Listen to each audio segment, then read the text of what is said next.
दैत्य रुद्र संहिता के द्वितीय सतीखंड में 28वां अध्याय। दक्ष यज्ञ का समाचार पाकर एवं शिव की आज्ञा प्राप्त कर देवी सती का शिवगणों के साथ पिता के यज्ञ मंडप के लिए प्रस्थान। ब्रह्मा जी बोले, हे नारद, जब देवता तथा ऋषिगण बड़े उत्साह के साथ दक्ष के यज्ञ में जा रहे थे, उसी समय दक्ष कन्या देवी सती गंधमादन पर्वत पर चंदोवे से युक्त धारागृह में सखियों से घिरी हुई अनेक प्रकार की क्रीड़ाएं कर रही थी। प्रसन्नता पूर्वक क्रीड़ा में लगी हुई देवी सती ने उस समय चंद्रमा के साथ दक्ष यज्ञ में जाती हुई रोहिणी को देखा और शीघ्र ही उससे पूछवाया। उन्हें देखकर सती जी अपनी हितकारिणी प्राण प्यारी सौभाग्यशालिनी प्रिय तथा श्रेष्ठ सखी विजया से बोली।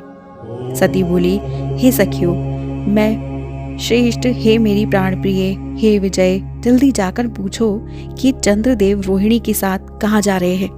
ब्रह्मा जी बोले।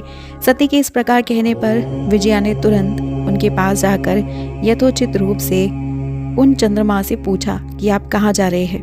विजया की बात सुनकर चंद्रदेव ने अपनी यात्रा का उद्देश्य आदरपूर्वक बताया और उन्होंने दक्ष के यहाँ होने वाले यज्ञ महोत्सव का सारा वृतांत कहा।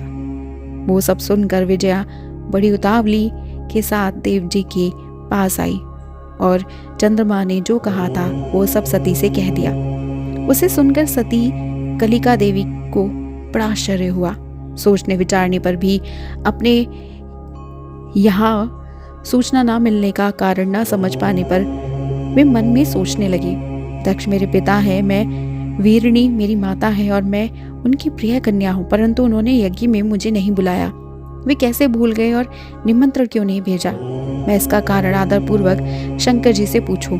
ऐसा विचार कर सती ने शंकर जी के पास जाने का निश्चय किया। इसके अनंतर दक्ष पुत्री देवी सती अपने प्रिय सखी विजया को वहीं बैठाकर शिवजी के पास शीघ्र गई। उन्होंने शिवजी को सभा के मध्य में अनेक गणों, नंदी आदि महावीरों तथा प्रमुख युद्धपतियों के साथ बैठे हुए देखा। वे अपने पति सदाशिव ईशान को देखकर उस कारण को पूछने के लिए शीघ्र उनके पास पहुंच गई। शिवजी ने बड़े प्रेम से प्रिया सती को अपनी गोद में बैठाया और बड़े आदर के साथ उन्हें अपने वचनों से प्रसन्न किया। इसके बाद महालीला करने वाले तथा सज्जनों को सुख देने वाले सर्वेश्वर शंकर जो गणों के मध्य में विराजमान थे, सती से शीघ्र कहने लगे।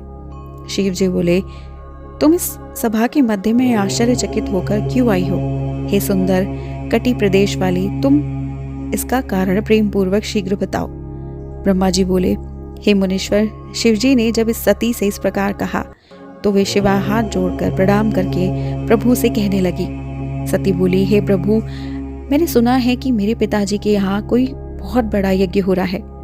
उसमें महान उत्सव होगा और वहाँ देवता तथा ऋषि एकत्रित हुए हैं। हे देव देवेश्वर, पिताजी के उस महान यज्ञ में जाना आपको अच्छा क्यों नहीं लगा? हे प्रभु, जो भी कारण हो वो सब बताइए। महादेव, सुहृदों का ये धर्म है कि सुहृदों को अच्छी संगति करके रहे। मित्र लोग प्रेम को बढ़ाने वाली इस प्रकार की संगति को करते रहते हैं। इसलिए हे प्रभु, हे स्वामी, आप मेरी प्रार्थना से मेरे साथ पिताजी के यज्ञ मंडप में अवश्य चलिए।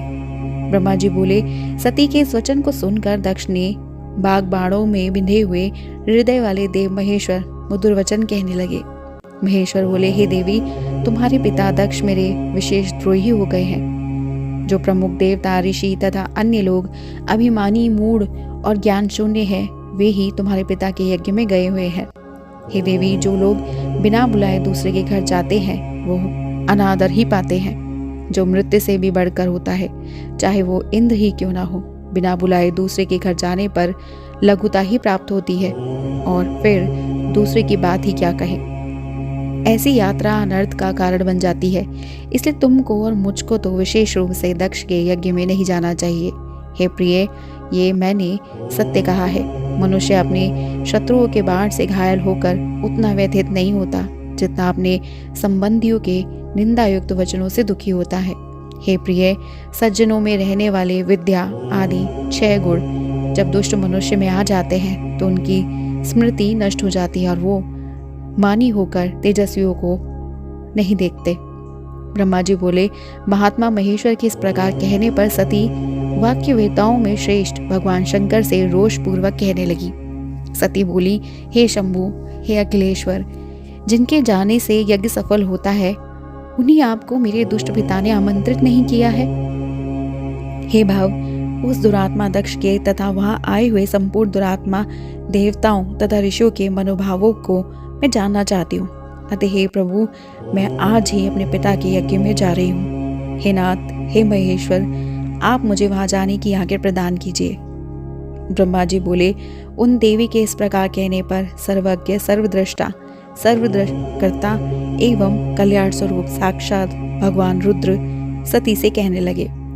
शिव जी बोले, हे देवी, यदि इस प्रकार तुम्हारी रुचि वहाँ अवश्य जाने की है तो हे सुव्रते, मेरी आज्ञा से तुम महाराजाओं के योग्य उपचार करके बहुत से गुणों से संपन्न हो इस सजे हुए नंदी वृषभ पर सवार होकर शीघ्र अपने पिता के यज्ञ में जाओ। तुम इस विभूषित वृषभ पर आरूढ़ हो। तब रुद्र के इस प्रकार आदेश देने पर सुंदर आभूषणों से अलंकृत तथा सब साधनों से युक्त हो देवी सती पिता के घर की ओर चली। परमात्मा शिव जी ने उन्हें सुंदर वस्त्र, आभूषण, परम उज्ज्वल छत्र, चामर आदि महारजोचित उपचार दिए। भगवान शिव जी की आज्ञा से 60,000 रुद्रगण भी बड़ी प्रसन्नता और महान उत्साह के साथ कौतूहल पूर्वक सती के साथ गए। उस समय वहां यज्ञ में सभी और महान उत्सव हो रहा था। वामदेव के गणों ने शिवप्रिया सती की उत्सव मनाया। महावीर तथा शिवप्रिया वे गण कौतूहलपूर्ण कार्य करने तथा सती और शिव के यश को गाने लगे और बलपूर्वक उछलकूद करने लगे। जगदम्बा के यात्रा काल में सब प्रकार से महान शोभा हो रही थी। उस समय जो सुखद जय जयकार आदि शब्द उत्पन्न हुआ, उससे तीनों लोग गूंज उठे।